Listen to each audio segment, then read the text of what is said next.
안녕하세요, 지구입니다. 오늘 제가 여러분께 말씀드릴 내용은요, 캐나다 내에서 코업 비자라고 불리는 학생 비자를 소개시켜 드리려고 나왔습니다.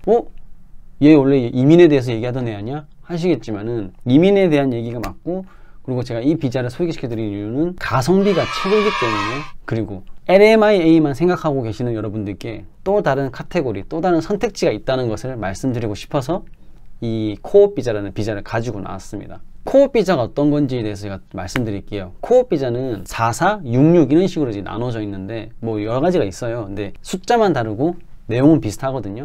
44로 예를 들게요. 44는 첫 번째 4개월 동안에는 학교를 다니시고요. 학교를 다니시면서 영어 공부를 하시면서 이제 파트타임으로 주 20시간 일을 하실 수가 있어요. 학교를 졸업한 후에 나머지 4개월은 풀타임으로 근무를 할 수가 있는 비자인 겁니다. 왜 그렇다면 이 비자를 제가 소개시켜 드리냐면은, 첫 번째로 가성비가 너무 좋아요. 왜 가성비가 좋냐? 여러분들께서 결국 한국에서 LMI를 하시면은 싸면 600이고 비싸면 더 많이 나가잖아요. 제가 코업 비자의 가격은 잘 모르겠는데 얼추 듣기로 LMIA보다는 조금 비싸지만은 얼추 비슷한 걸로 저는 알고 있거든요. 그리고 LMI 같은 경우는 여러분들께서 한국에서 하시게 되면은 사장님의 성격을 모르시잖아요. 그 LMIA를 받고 캐나다에 입국을 했는데 정말 좋은 사장님이면 모르겠지만은 정말 안 좋은 사장님 만나시면은 여러분들 캐나다 영주권, 캐나다 이민, 제2의 인생인 거잖아요. 여러분들의 제2의 인생에, 그 인생 서막에 똥칠하는 거기 때문에 솔직히 어떻게 보면 LMI에도 도박일 수도 있는 거고요. 이 뭔 개... 코업 비자를 하시게 되면은 여러분들께서 영어 공부를 하실 수가 있잖아요. 학교를 다니면서 영어 공부를 하실 수 있기 때문에, 이민의 가장 중요한 거는 결국 영어이기 때문에 그 영어 공부를 4개월 동안 하실 수 있다는 게 가장 큰 메리트라고 생각을 해서 여러분께 이 코업 비자를 말씀드리는 이유입니다. 몇몇 분들께서 나는 LMIA 받고 가서 거기서 일을 하면서 영어 공부할 건데? 라고 하시겠지만은 솔직히 열에 9명 정도는 하기 힘들어 하세요. 왜냐면은 보통 한국에서 LMI를 받고 오시면은 한인 가게에서 많이 일을 하시는데 10시간에서 11시간 정도 일을 한단 말이에요. 아침 10시까지 출근을 해서 밤 9시 반까지 일을 하시고, 집에 가면 10시겠고요. 뭐 씻고 하면 10시 반인데 그 이후에도 공부하시는 분들 물론 계세요. 그분이 열에 한 명이신 거예요. 그런 분들이. 왜냐면 너무 힘들거든요. 정말로. 이게 안 바쁘고 정말 띵까띵까 누워만 있고 있으면 모르겠는데 10시간에 서 있다 보니까요. 물론 1시간 정도 브레이크 타임은 있어요. 하지만은 그게 체력적으로 쌓이고 하다 보면 힘들어서 영어 공부가 하기 힘들다는 거죠. 하지만 이 비자를 받으면은 여러분들께서 공부에만 신경 쓸 수 있으니까요. 일은 파트타임으로 하시면서 돈은 생활비 같은 거 벌어가실 수 있고요. 또 이렇게 말씀하시면은 그럼 나는 그렇게 큰 돈 내고 안 갈래. 그냥 나는 한국에서 영어 공부를 하고 어느 정도 영어를 만든 다음에 그 다음에 LMI 받을래? 라고 하시는 분도 계시겠지만은, 물론 그 방법도 있겠지만은 제가 이렇게 말씀드린 이유는 일단은 환경이 틀리잖아요. 한국에서 영어 공부를 하셔서 영어 학원 다니시면서 영어 공부를 하시면은 뭐 한 3시간, 4시간, 5시간 동안에는 영어 공부 하시겠죠. 하지만 그 학원을 받고 나오자마자 바로 다 한글 쓰고 다 한국어를 쓰잖아요. 그런 것보다 여기 외국에 오셔가지고 외국인들이랑 같이 공부를 하시면서, 결국 외국인들이기 때문에 한국어로는 대화를 할 수가 없거든요.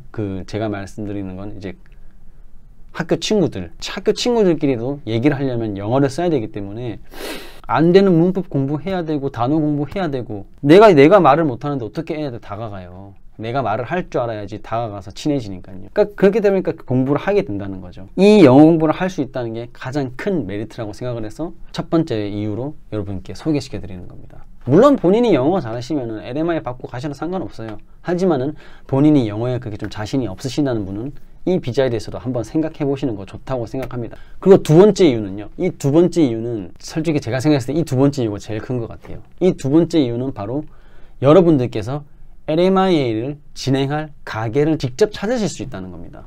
이게 어떤 말이냐면은, 여러분들께서 그 비자로 오셔가지고 어차피 여러분들은 워크 퍼밋이 있는 거잖아요. 그러니까 어디든 본인이 볼 수가 있는 거예요. 일단 현지 식당을 먼저 보실 수 있는 거죠. 현지 식당에 가셔가지고 나 일하고 싶다. 일을 하시는 거예요. 제가 저번에도 말씀드렸죠. 한국인은 종족 특성, 한국인 종특이 있기 때문에 정말로 제가 거짓말 안 치고, 제가 호주에서도 그랬고요, 여기 이곳 캐나다에서도 그랬는데, 일하는 걸로 한국인 까는 외국인은 정말 한 번도 본 적이 없어요. 다들 한국인들 와 너무 미쳤다, 일 진짜 열심히 한다, 왜 이렇게 일 열심히 해, 왜 이렇게 일 잘해 라는 말은 들어봤어도 쟤 일 왜 이렇게 못해, 이런 말은 제가 정말 한 번도 들어본 적이 없거든요. 물론 이게 사람마다 다르겠죠. 하지만은 본인이 한국에서 알바를 하면서 사장이랑 그게 큰 트러블이 없고 어느 정도 하는 그냥 평범한 사람이라면은 여기 와서 외국인들한테 크게 사랑받을 수 있다는 거죠. 그렇기 때문에 현지 가게에서 일을 하시면서 현지 가게 사장한테 본인을 마음에 들어 하신다면은 한번 흘릴 수가 있는 거예요. 너 혹시 나 지금 비자가 끝나가는데 너 나한테 PR 해줄 수 있냐고. 그러면은 본인을 정말 마음에 들어 하셨으면은 PR을 해준다는 거죠. 이 두 번째 이유가 전 정말 크다고 생각을 해요. 왜냐면은 현지 가게는요, 하루에 8시간 이하로밖에 일을 안 시키거든요. 왜냐면 8시간 이상으로 시키게 되면은 0.5배를 더 시급을 더 쳐줘야 되기 때문에, 돈을 오버페이를 해야 되기 때문에 8시간 이하로 일을 시키는 거죠. 그렇게 되면 아침 10시 출근해서 6시에 들어오는 거예요. 6시에 들어온다면은 6시 이후에 그 시간은 본인의 시간이 되는 거죠. 맥주를 마셔도 되고, 뭐 공부를 하셔도 되고, 운동을 하셔도 되고, 뭐 공원 가셔가지고 그냥 공원에 누워 있어도 되는 거고. 이건 뭐 사람의 차이가 다른 것 같아요. 본인이 나는 돈 많이 벌어야 돼 하시면은 한국 식당 가셔가지고 10시간에서 11시간 일을 하시는 거예요. 물론 한국 식당은 오버페이는 안 주는 걸로 알고 있어요. 거의 대부분이 안 주는 걸로 알고 있어요. 그래도 여튼간 일하는 시간이 많아지기 때문에 결국 버는 돈은 많아지는 거니까요. 본인은 돈이 중요하다 하시는 분은 한인식당 가셔가지고 열심히 돈을 버리시면 되는 거고요. 나는 그래도 사람 인생인데 워라벨이지,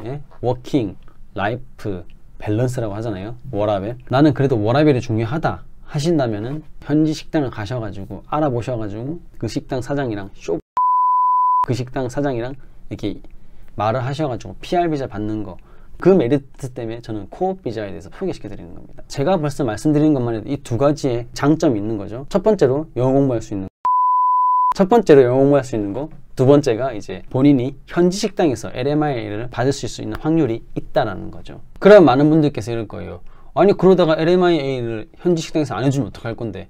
라고 하시게 되면은, 그럼 그때 가서 어차피 LMI를 하실 거니까요. 그냥 이주공사한테 LMI 아무 가게나 소유시켜 주세요 하시던가, 아니면은 한인식당에 가셔가지고 LMI를 하고 싶어요 하신 다음에 거기서 일을 하셔가지고 저 LMI 드릴게요 해서 그렇게 받고 일하시는 방법도 있어요. 제가 말씀드리는 건 코업 비자가 그래도 현지 가게에서 일을 하실 수 있는 확률이 아예 제로인 것보다, 아예 0%인 것보다 더 높으니까 이거에 대해 추천해 드리는 거죠. 사실 많은 분들께서 그렇게 돼서 현지 가게에서 일을 못하게 되면은 결국 영어 공부 하나만 한 거 아니냐고 하시겠는데, 사실은 저는 그건 아니라고 보는 게, 현지 식당에서 일을 하시다 보면요, 그게 사라져요. 외국인들을 만났을 때 느껴지는 공포감, 긴장감이 사라지게 되는 거죠. 솔직히 한국 분들 되게 영어 잘하시거든요. 한국 사람들 정말 영어 잘하시는데 본인이 영어를 못한다고 느낀 가장 큰 이유가 그 외국인을 봤을 때 얼어가지고 막 식은땀 나고 막 문법이 뭐였지? 막 이런 생각 때문에 입이 안 트이는 거지, 영어는 진짜 한국 분들 잘하시거든요.